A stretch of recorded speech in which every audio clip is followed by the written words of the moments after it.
câncer de pele corresponde hoje a aproximadamente 1/3 dos diagnósticos de tumores no Brasil, segundo dados do INCA, que é o Instituto Nacional do Câncer. A cada ano são registrados aproximadamente 185 mil novos casos da doença em todo o Brasil. Para falar sobre prevenção e projeções, a gente recebe aqui no programa Espaço Aberto, em formato virtual pela TV e Rádio Câmara Bauru, a médica dermatologista da Sociedade Brasileira de Dermatologia, doutora Fabiane Mulinari Brenner. Doutora, muito obrigada por ter aceito o nosso convite. Seja bem-vinda. Obrigada, Lidiane. Sempre um prazer estar com vocês aqui. Doutora, vamos lá, né? A gente tem algumas projeções não muito positivas, né? Que, segundo o INCA, né? E também divulgação aí do Ministério da Saúde, nos próximos 3 anos, nós devemos aqui no Brasil ter um aumento muito grande de pacientes acometidos por câncer de pele. Que fatores explicariam esse aumento? O principal fator ainda é a exposição solar. Essa história de que o sol de hoje em dia não é mais como antigamente é verdade. Então, existe realmente uma facilidade dos raios ultravioleta chegarem na superfície da Terra, e esses raios ultravioleta chegam na nossa pele e acabam causando essas alterações a nível celular que podem desencadear o câncer de pele. O câncer de pele é o câncer mais comum entre todos os cânceres. Lembrando que a pele é o nosso maior órgão do corpo, então ela está normalmente muito protegida, ela protege o nosso corpo, e nas áreas cobertas a gente tem uma incidência muito menor de câncer de pele. As áreas abertas, como face, dorso de mãos, pernas nas mulheres, são áreas de exposição solar maior e áreas de risco para câncer de pele, principalmente em pacientes de pele clara. Uhum.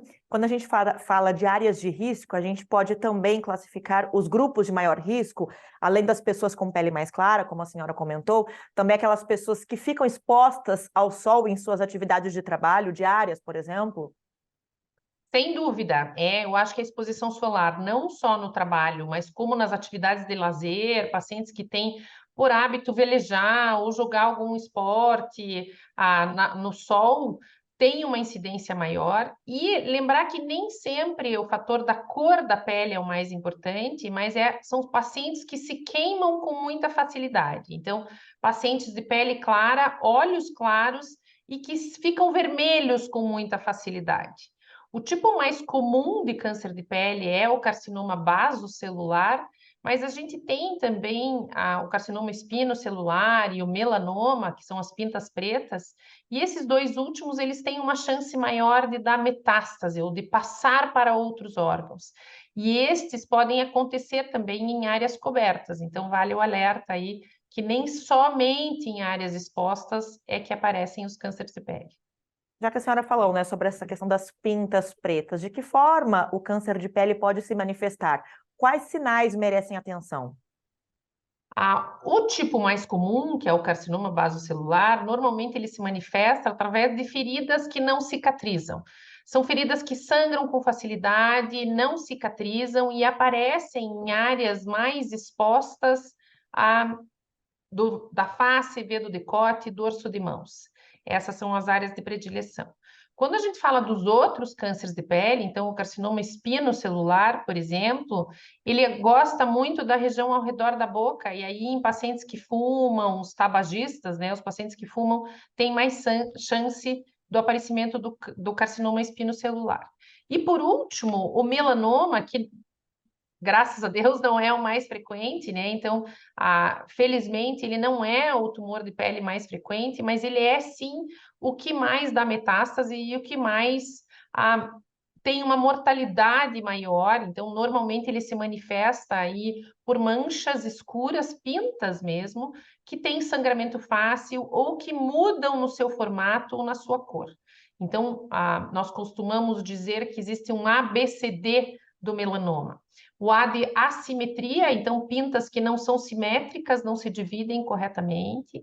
O B de bordos, bordos irregulares. O C de cor, então colorações variáveis, marrom claro, marrom escuro, vermelho, preto, branco no meio da pinta. E o D, por último, de diâmetro. Então, lesões maiores são as que mais preocupam, né? Principalmente as maiores de 0,6 milímetros. Uhum.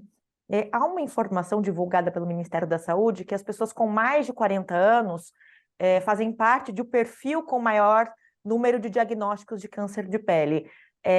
Os problemas que causam, né, esses fatores de exposição que provocam câncer de pele, eles têm efeito cumulativo ao longo da vida? Então, eu me expus muito na juventude, ao sol, por exemplo. Eu posso ter problemas, não nesse momento, mas mais para frente, na terceira idade? Sem dúvida, muito importante essa tua colocação, porque a gente passa a orientar a fotoproteção, a proteção solar, né, desde a infância. O dano na superfície da pele é acumulado ao longo da sua vida.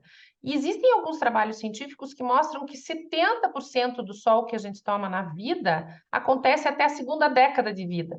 Então, neste momento, no jovem, é muito importante esse esclarecimento da proteção solar, não só com filtro solar, mas com roupas protetoras, chapéu, fugir do horário de pico, né, daquele horário das 10 às 3 da tarde, já nesta fase da vida, na infância e adolescência. Aí, quando a gente chega lá, né, aos 30 ou 40 anos, que é isso que você comentou, a gente começa a aumentar, então, essa incidência de tumores, mas muito porque aquele dano solar foi acumulado ao longo da vida e, obviamente, que você vai ter um dano acumulado maior aos 50, aos 70 anos e nestes grupos mais de risco. Então, os pacientes que se expuseram mais ao sol ou que têm a pele mais clara. Doutora, e o registro de mudanças climáticas nos últimos anos também é um fator que acaba estando correlacionado a este aumento de casos de câncer de pele? Eu acho que a mudança climática mais importante é a falta de definição mesmo, né, das estações do ano, né? Eu estou aqui no sul do Brasil e hoje a gente tem um dia totalmente ensolarado e existe esse conceito de que a gente tem a maior incidência do raio ultravioleta das 9 às 3 da tarde, mas muitas vezes nos períodos de verão existe um índice UV. E o INPE, o Instituto Nacional de Pesquisas, mostra esse índice UV em toda a superfície do Brasil, aqui, se você entrar lá no site, e o INPE consegue mostrar que em alguns períodos do verão, mesmo às 5 da tarde, aqui no sul, nós temos uma incidência grande de ultravioleta. Então, este período é normalmente o das 9 da manhã às 3 da tarde, o de maior risco, mas lembrar que, na verdade, esse buraco da camada de ozônio pode transitar em alguns momentos, nós temos altas incidências de raios ultravioleta, mesmo fora desses horários de pico. Mesmo fora dos horários de pico e mesmo fora dos meses mais quentes, né? Que são aqueles meses com os quais a gente se preocupa mais. Exatamente, isso faz com que a gente oriente a proteção solar constante.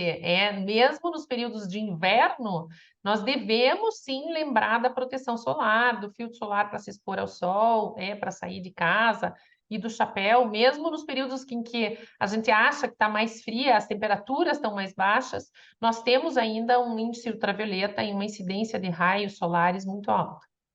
Ou seja, mesmo em dias nublados, por exemplo, dias chuvosos, essas orientações permanecem. Permanecem, especialmente nos dias nublados, vale lembrar que a queimadura solar, então aquela tua ida para a praia sem uma exposição adequada, né? Então, quando eu vou sem protetor, por exemplo, para passar um dia na praia, num dia nublado, e faço aquela queimadura, cerca de 10 queimaduras ao longo da sua vida aumentam 10 vezes o risco de melanoma. Então, isso passa a ser muito importante relacionado ao melanoma. Mesmo que você não tenha uma exposição solar grande, cumulativa, a queimadura solar naquele momento pode auxiliar na evolução a você ter uma incidência maior de melanoma. É um número assustador e que até explica um pouco, né, dessa alta incidência de câncer de pele aí em todo o país, né? 10 queimaduras, aparentemente é um número muito pequeno, né? Exatamente, e muitas vezes isso também explica a localização dos melanomas, né? O melanoma Nos homens, a área mais comum é no dorso, nas costas, em que o paciente, quando está quente, tira a sua camiseta, né, e acaba fazendo uma queimadura em dorso. E nas mulheres, em geral, nas pernas. A maior incidência de melanoma em mulheres é na coxa e nas pernas, porque você acaba usando um shorts ou uma saia mais curta e pode ter uma queimadura nessa região. Uhum. Doutora, como fazer a escolha correta do protetor solar? Acho que essa é uma dúvida bem frequente, né? A gente chega no supermercado ou na farmácia e existem diversos produtos. Acho que a primeira orientação é adequar o produto à sua textura de pele. Puxa, eu tenho uma pele mais seca, eu vou usar um produto mais hidratante, eu tenho uma pele mais oleosa, eu vou preferir um fluido ou uma solução. Isso é muito importante porque a adesão ao filtro solar é um desafio. Se você precisar usar o filtro solar todos os dias e ele for oleoso, melado, desconfortável, dificilmente você vai usar.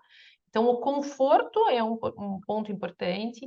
Existem alguns filtros para as mulheres que têm base na sua formulação, e existem algumas maquiagens com base, com filtro solar. Isso também ajuda o paciente a aderir ao uso do filtro solar. Mas, principalmente, o que a gente observa no filtro solar é aquele FPS, aquele número que tem na embalagem. O FPS, ele é muito relacionado à chance de ficar vermelho. Então, eu tenho um FPS 30, eu aumento o tempo em 30 vezes para eu ficar vermelha. Ele não é um número diretamente, ele não cresce diretamente proporcional. Mas ele vale, sim, para as primeiras 2 horas. Então, quando eu vou escolher um filtro solar, eu preciso lembrar que eu vou precisar reaplicá-lo em 2 horas, se eu for ficar exposta ao sol. Então, ele precisa ser fácil de reaplicação e que este FPS, então aquele fator de proteção solar, deve ser acima de 30. Existem alguns países que FPS abaixo de 30 não são considerados como verdadeiros filtros solares. Aqui a gente ainda tem no mercado FPS 8 e 15, e muitas vezes esses produtos têm um custo mais baixo e nos ajudam aí nessa manutenção do cuidado da pele. É muito importante é mais importante que você use um filtro de forma adequada, com a quantidade adequada e reaplique a cada 2 horas, do que você use um filtro excelente, maior, um FPS 50 ou 60, e você vai reaplicar de manhã e vai ficar ao sol o dia inteiro, porque ele vai perdendo essa eficiência ao longo do tempo, e aí a gente vai ter uma queimadura no final da tarde aí nesse paciente. Perfeito, doutora. Falar um pouquinho, aproveitar que estamos falando sobre pele, né, os cuidados com a pele, o bronzeamento artificial, né, que já foi moda há alguns anos, hoje nem tanto, até por conta, né, da preocupação e dos indícios de que é um dos fatores também responsáveis pelo aparecimento do câncer de pele. A gente tem um dado aqui da Organização Mundial da Saúde, que em 2009 reclassificou as câmaras de bronzeamento artificial como agentes cancerígenos. Como que é a situação aqui no Brasil? Hoje, essa prática é permitida, não é permitida, e ela, de fato, aumenta muito a possibilidade de incidência da doença? Ela aumenta em muito a incidência da doença, especialmente nessa epidemia que nós já temos, né, do câncer de pele. Eu acho que a gente não precisa das câmeras de bronzeamento para somar um risco a mais. Então, a princípio, os bronzeamentos artificiais estão proibidos, né, os bronzeamentos em câmeras de ultravioleta estão proibidos no Brasil por conta desse risco, e recentemente a Organização Mundial de Saúde realertou isso para todo o mundo, mas já antecipadamente o Brasil foi pioneiro nisso, né? Até por uma orientação da Sociedade Brasileira de Dermatologia, mostrando que realmente existe um aumento de câncer de pele, e poucas sessões, como 10 sessões anuais por 5 anos, podem aumentar muito a incidência de câncer de pele. Então, vale esse alerta. Normalmente, é o paciente que procura o bronzeamento artificial é o paciente que tem a pele clara, então a gente está somando um risco a mais nesse grupo de pacientes. Lembrar que existem outras formas de pigmentar sua pele, existem cremes autobronzeadores que permitem essa pigmentação sem a exposição excessiva ao sol. Além dessa possibilidade, probabilidade muito maior de aparecimento da doença, né, também acelera o envelhecimento precoce da pele, que é outra coisa que nos Sim, preocupa, principalmente nós mulheres, né? essa talvez seja a principal justificativa, né? Se não é pelo câncer, faça pela tua saúde da pele. O sol é o principal agente envelhecedor externo da pele, sol e cigarro. Então, se você não quer fazer pela chance de prevenção do câncer de pele, faça pela tua saúde, até porque nós temos uma geração que vai viver muito mais e aquele dano cumulativo vai se somar ao longo da vida e é possível ter um risco muito maior ao longo do tempo. Doutora, só para a gente finalizar, né? Tive constatado aí um tumor, um câncer de pele, seja em qual dessas modalidades, né, que a senhora mencionou, quais são os tratamentos disponíveis e até que ponto há chances de cura?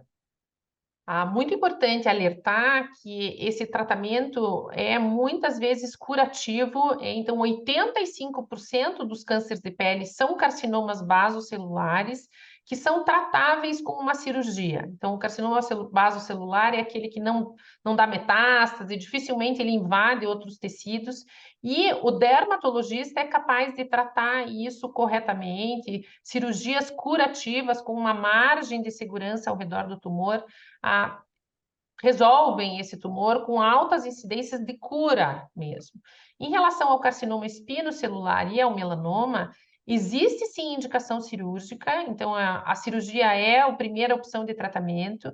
Nas formas mais extensas e que já existem metástases, por exemplo, o tumor passou para gânglios ou para outros órgãos, já existem quimioterapias e imunoterapias muito responsivas, e mesmo ao melanoma, essas novas drogas mudaram muito a evolução do melanoma, mas lembrar que o mais importante, quanto mais cedo eu pegar essa lesão, quanto mais precoce, quanto menor for essa lesão, maiores as chances de tratamento curativo e de a gente evoluir com uma alta incidência de cura nesses pacientes. Então, vale o alerta, qualquer lesão pigmentada, que mudou de cor ou cresceu, qualquer lesão que não cicatrize, procure o seu dermatologista, porque isso pode mudar a evolução aí dessa lesão e aumenta muito a incidência e a taxa de cura para você.